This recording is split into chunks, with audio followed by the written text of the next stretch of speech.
آج کی ہماری ویڈیو میں ہمارا چیپٹر ہے 6 جو کلاس 5 کا ہے۔ اس میں ہم جو ٹاپک ہے وہ پڑھنے والے ہیں ہمدردی یعنی کائنڈنیس۔ ایک مرتبہ عید کو ایک بڑی بھاری ٹوپی مجھ کو اماں جان نے بنا دی تھی۔ وہی ٹوپی اوڑے ہوئے خالہ جان کے یہاں جاتا تھا۔ میاں مسکین کے کوچے میں پہنچا تو بہت سی چیز اسی پیادے ایک گھر کو گھیرے ہوئے تھے، یعنی کہ جو گورنمنٹ یعنی کہ سنتری منتری جو ہوتے ہیں وہ ایک گھر کو، ایک مسکین کے گھر کو یعنی جو غریب ہے اس کے گھر کو گھیرے ہوئے تھے، اور بہت سے تماشائی وہاں پر جمع تھے، یعنی کہ تماشائی مطلب جو تماشا دیکھ رہے تھے۔ یہ دیکھ کر میں بھی ان لوگوں میں جا گھسا۔ معلوم ہوا کہ ایک غریب نہایت غریب بوڑھی سی عورت ہے، چھوٹے چھوٹے کئی بچے ہیں۔ سرکاری پیادے اس کے میاں کو پکڑے لیے جاتے ہیں۔ سرکاری پیادے مطلب جیسے راجا کے ٹائم میں جو پولیس ہوتی تھی اسے پیادے کہا جاتا تھا، اس واسطے کہ اس نے کسی بنیے کے یہاں سے ادھار کھایا تھا، اور بنیے نے اس پر ڈگری جاری کرائی تھی یعنی FIR کرائی تھی۔ وہ مرد مانتا تھا کہ قرض واجب ہے، مگر کہتا تھا کہ میں کیا کروں، اس وقت بالکل تہی دست ہوں، یعنی کہ جس نے قرض لیا تھا وہ یہ کہتا تھا کہ اس نے قرض لیا ہے، لیکن وہ کہتا تھا کہ وہ کہاں سے ادا کرے۔ ہر چند اس بیچارے نے بنیے کی اور سرکاری پیادوں کی بہتری خوشامد کی، مگر نہ بنیا مانتا تھا نہ پیادے باز آتے تھے اور پکڑے لیے جاتے تھے۔ لوگ جو وہاں کھڑے تھے انہوں نے بھی کہا، لالا جہاں تم نے اتنے دنوں صبر کیا، 10 یا 5 روز اور صبر کر جاؤ۔ بنیا بولا، اچھی کہی میاں، اچھی کہی میاں جی، اچھی کہی۔ برسوں کا نانوا اور روز کی ٹال مٹول، بھگوان جانے اب بھی خان صاحب کی عزت اتروائے لیتا ہوں۔ وہ شخص جس پر ڈگری جاری تھی غریب تو تھا لیکن غیرت مند بھی تھا، یعنی کہ جو بنیا تھا ان نے کئی سینٹنس بولے کہ میں مطلب کیوں صبر کروں، اور بھگوان جانے کس کس سے کھایا ہے اس نے۔ تو جو غریب آدمی تھا وہ تھوڑا غیرت مند تھا۔ بنیے نے جو عزت اتروانے کا نام لیا سرخ ہو گیا اور گھر میں گھس تلوار میان سے نکالنا چاہتا تھا کہ بنیے کا سر الگ کر دے، کہ اس کی بیوی اس کے پیروں سے لپٹ گئی، یعنی وہ گھر میں گیا، انہیں تلوار نکالی کیونکہ اسے غصہ آ گیا کہ جب اس نے کہا کہ اس نے پتہ نہیں کس کس سے لے کے کھا رکھا ہے، اور رو کر کہنے لگی، خدا کے لیے کیا غضب کرتے ہو، یہی تمہارا غصہ ہے تو پہلے مجھ پر اور بچوں پر ہاتھ صاف کرو، کیونکہ تمہارے بعد تو ہمارا کہیں بھی ٹھکانہ نہیں۔ ماں کو روتا دیکھ کر بچے اس طرح دہاڑ مار کر روئے کہ میرا دل ہل گیا۔ دوڑ کر سب کے سب باپ کو لپٹ گئے۔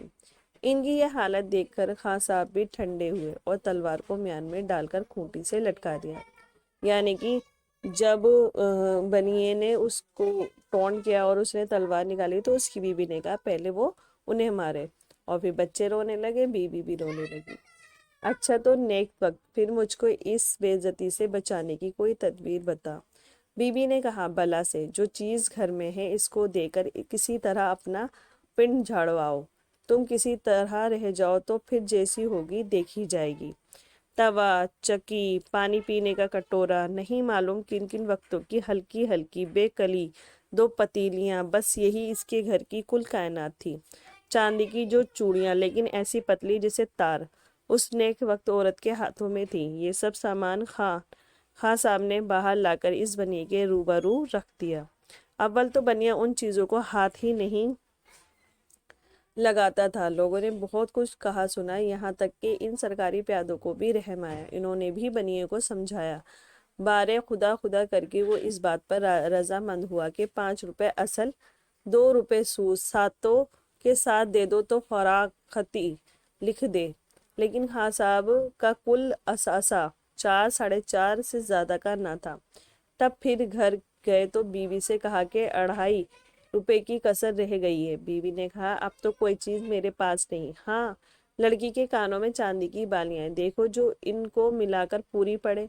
وہ لڑکی کوئی 6 برس کی تھی، یعنی 6 سال کی تھی، بس بنیے جتنی ہماری حمدہ اماں جو لگی اس کی بالیاں اتارنے۔ وہ لڑکی اس حسرت کے ساتھ روئی کہ مجھ سے ضبط نہ ہو سکا، یعنی کہ بچی کو لگا پتہ نہیں کیا ہو رہا ہے۔ میں نے دل میں کہا کہ اے الہی، اس وقت مجھ سے کچھ بھی اس کی مدد نہیں ہو سکتی۔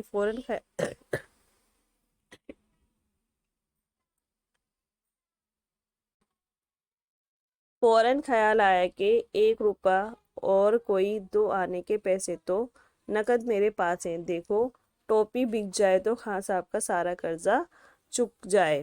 بازار تو قریب ہی تھا، فوراً میں گلی کے باہر نکل آیا، رومال تو سر سے لپیٹ لیا اور ٹوپی ہاتھ میں لے کر ایک گوٹے والے کو دکھائی۔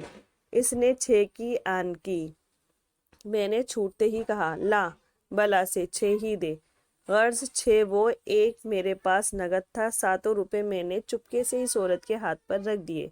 تب تک پیادے خان صاحب کو گرفتار کر کر لے جا چکے تھے اور گھر میں رونا پیٹنا مچ رہا تھا۔ دپتا پورے 7 روپے ہاتھ میں دے کر اس عورت پر سادی مرگ کی سی کیفیت طاری ہو گئی۔ اس خوشی میں اس نے کچھ نہیں سوچا کہ یہ روپے کیسے ہیں اور کس نے دیے ہیں۔ فوراً اپنے ہمسائے کو روپے دے کر دوڑا آئی اور خود بچوں سمیت دروازے میں آ کھڑی ہوئی۔ بات کی بات میں خان صاحب چھوٹ آئے تو بچوں کو کیسی خوشی ہوئی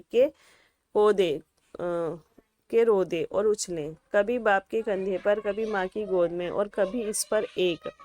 اب اس عورت کو میرا خیال آیا اور بچوں سے بولی کہ کم وقتو کیا ادھم مچائی ہے، میری طرف اشارہ کر کے، دعا دو اس اللہ کے بندے کی جان و مال کو جس نے آج باپ کی اور تم سب کی جانیں رکھ لی، نہیں تو ٹکڑا مانگے نہ ملتا۔ کوئی چاچا یا ماموں بیٹھا تھا کہ اس کو تمہارا درد ہوتا، اس مصیبت کے وقت تمہاری دستگیری کرتا، صرف ایک باپ کے دم کا سہارا کہ اللہ رکھے، اس کے ہاتھ پاؤں چلتے رہیں تو محنت سے مزدوری سے۔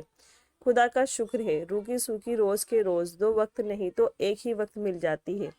ہمارے حق میں یہ لڑکا کیا ہے، رحمت کا فرشتہ ہے، نہ جان نہ پہچان، نہ رشتہ نہ ناتا، اور اس اللہ کے بندے نے مٹھی بھر روپے دے کر آج ہم سب کو نئے سرے سے زندہ کیا۔